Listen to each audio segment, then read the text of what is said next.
Good afternoon, it's Friday, September 18. I'm Herman Green with the Midday News. If you're watching on onespotmedia.com, a special welcome to you. Jamaica has averaged over 150 new COVID-19 cases a day this week. In spite of the alarming numbers, the Health Ministry has announced that it is still struggling to clear the COVID-19 test backlog. Speaking at a press briefing on Thursday, Chief Medical Officer Dr. Jacqueline Bisesa-McKenzie said it's a daily challenge to bring the COVID-19 testing up to date. It comes after more concerns from persons waiting for test results. Dr. Bisesa-McKenzie explained that the backlog is still mainly due to a shortage of test kits. We have discussed the challenges that we face in terms of availability of the reagents on a consistent basis. So I know that many persons are concerned. They see the testing at 300, 400, some days 500, some days, and then they see a spike, 700, 800, 900 tests. Whenever we see those spikes, that means that we have gotten a supply of test kits. She further stated that the ministry is using two different methods of testing. Testing on the open PCR machine, where we are supplied with reagents through PAHO WHO and through some procurements on our own. And that continues, and on a regular basis the test amount ranges from between 300 to 500 tests on those machines. When we have the COBAS machine working at the same time, we will get about the same amount of tests on the COBAS itself, so we will double the numbers of test results that we see. The decision by the Ministry of Health to introduce antigen tests for COVID-19 is receiving the thumbs up from medical practitioners. Antigen tests, which is to be introduced next month, will be easily accessible and reduce turnaround time for results. The ministry says the tests will be cheaper and the results will be ready within 30 minutes.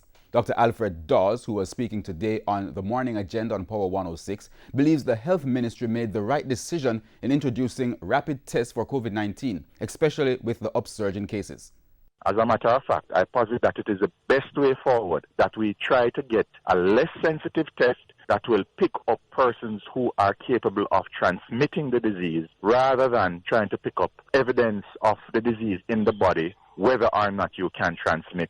The difference between the antigen test and the PCR test is that the antigen test may not be positive if you don't have a high load of viruses, but it is not a bad thing. What we have found with the PCR is that even after you have cleared the virus, we've heard about people getting reinfections. Most of the time what happens is that you have the dead virus particles being shed, and you're picking up these tiny amounts of the DNA-like substance called an RNA for this virus and amplifying it so that you come back positive even when you only have dead virus particles. What you need to do is to find out if you have live virus particles that can transmit the infection. If your viral load is low enough that the test will miss it, it is low enough that you will not be able to transmit the disease in most of the cases. And those are the persons who you want to identify.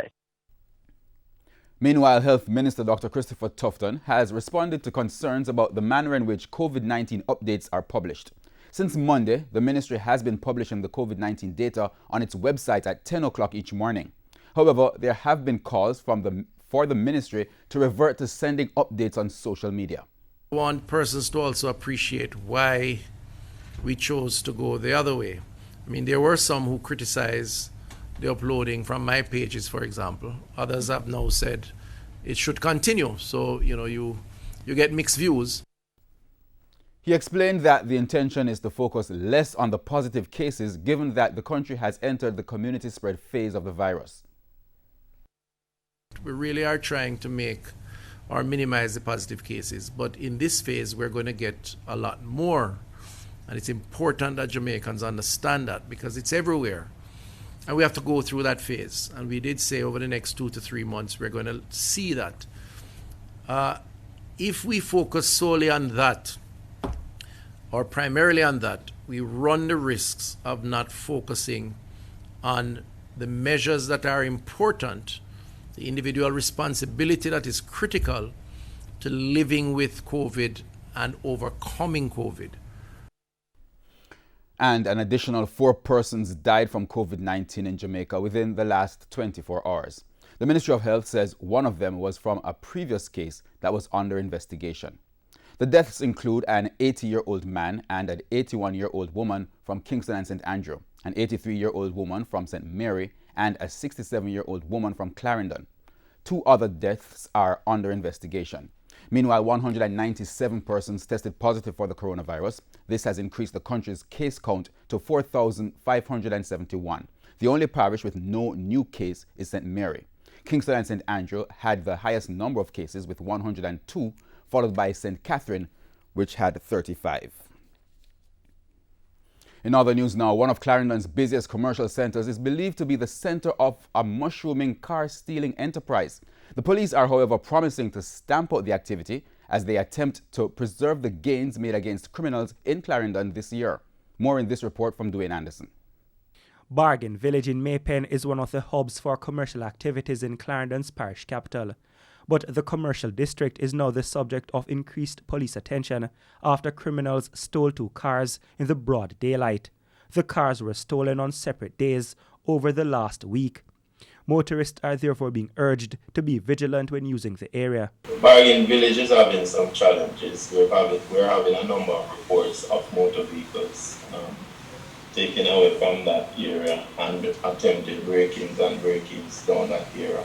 I intend to try and meet with the management of that facility to see how we can increase and tighten security down in that area. The developments are unwelcomed in a parish where the people have been enjoying improved security since the start of 2020. As of September 12, there were 64 murders in Clarendon, 38 fewer than the 102 at this stage in 2019. That represents a 37% decline in murders. Another of the major crime category shootings are down by 30%. We are the number 1 division throughout the entire country in terms of our percentage reduction in murders. So we're leading the island in that. All our figures continues to trend down. Head of Operations for the Clarendon Police, Superintendent Christopher Phillips, said the recent end to the state of emergency in the parish will not have a negative impact on their successes. We are not sure if it will come back soon or what will happen, but we have to get back to the policing that we used to before that, and that would see us doing more joint operations with the military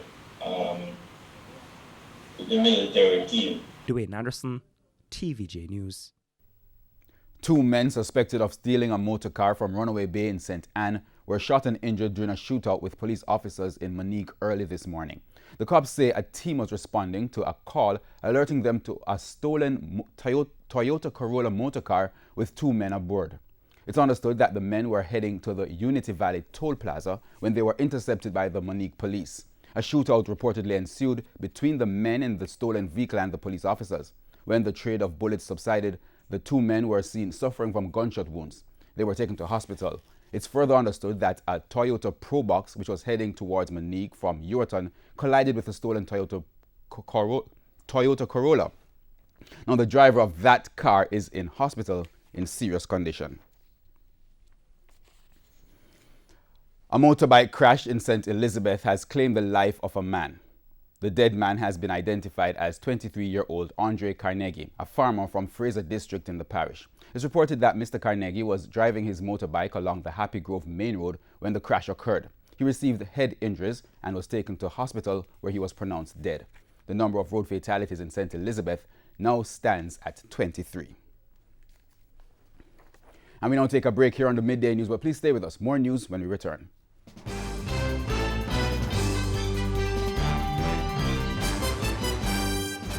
Welcome back. We're continuing the news. Newly elected Member of Parliament for Central Manchester, Rhoda Moy Crawford, says she's ready to help improve the constituency. Speaking on TVJ's Smile Jamaica program this morning, Ms. Crawford said she will be putting together a task force to tackle social issues in the different divisions. Atop her list is potable water.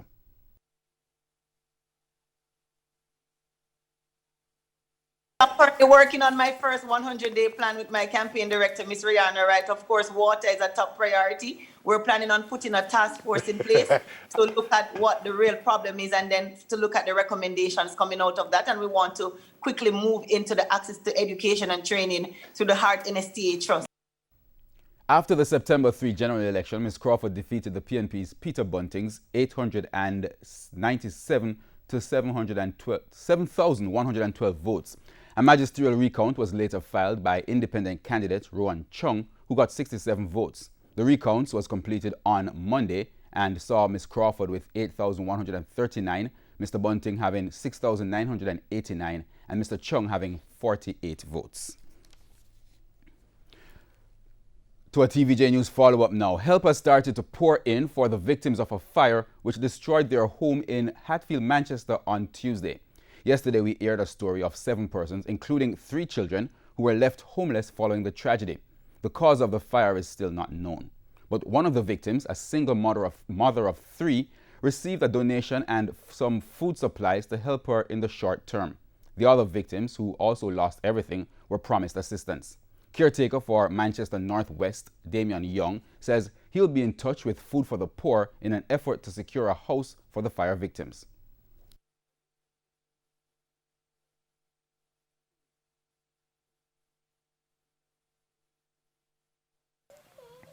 I'm extremely concerned, and myself and my team, we have considered how we can assist. So apart from some food stuff that we have taken here today and given a small contribution of $50,000, we would like to also assist them with some sort of housing. So we have already spoken to Food for the Poor, and we are going to be sending a formal letter asking of them to see how they can assist these family members. We go down to sports. Football around the world will lose out on almost $14.2 billion in revenue because of the coronavirus pandemic. This according to an estimate by the world governing body FIFA. Meanwhile, Director of Caribbean Football at CONCACAF, Horace Reed, says the fallout will continue to threaten both semi and professional leagues, including Jamaica's Red Stripe Premier League. The details in this report. The economic repercussions of the coronavirus pandemic continue to make headway globally, and football is now facing the crunch, according to FIFA. Director of Caribbean Football at CONCACAF, Jamaica's Horace Reed, feels the coffers of leagues like the Red Stripe Premier League will continue to be hit hard. Well, we're already feeling the impact. The fact is that for those countries in our region that have professional football or even semi-professional football, they are the ones that will be feeling the bulk of the pain. Those that are in the amateur ranks, they'll be feeling some pain, but not the same level of pain. Because those that are in the amateur ranks, they have other industries that they earn from. But certainly those in the professional and if you take Jamaica, in the case of the Premier League. And with first-hand experience of the pinch from Alliance United chairman Urada Cornwall, not even a magic wand can save the current state of Premiership clubs. Football is like a charity program. If you don't collect, you cannot give. And basically, there's nobody giving now. All the business that support football, they are suffering the same consequence as any other business. So there's no money to run football. Football in Jamaica has been collapsed, right? And it needs a divine intervention to resurrect the program.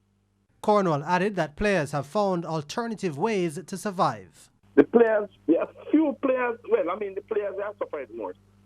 Because, most of these players do not have a second job. So, they are feeling it more. There are few of my players who I arrange for them to get work. So those guys do not feel it so hard like the others. FIFA's COVID-19 relief fund has been released to federations across the world. And Reed, who is a former JFF General Secretary, says regionally the bodies should be in a good position. The vast majority of the countries in the Caribbean have benefited significantly from FIFA on these grants and are not in any worse position than they were before. Reports are that the proposed restart to the Red Stripe Premier League is set for the middle of November. Jordan Fort, TVJ Sports. And before we go, we just want to make a correction to a story we had earlier. The picture we had for Christopher Phillips, Superintendent Christopher Phillips, that was the incorrect image. That was not Christopher Phillips. And that's where we put a wrap on the Midday News. I'm Herman Green. Please join us at 7 for the Prime Time News Package. On behalf of the news, sports, and production teams, good afternoon.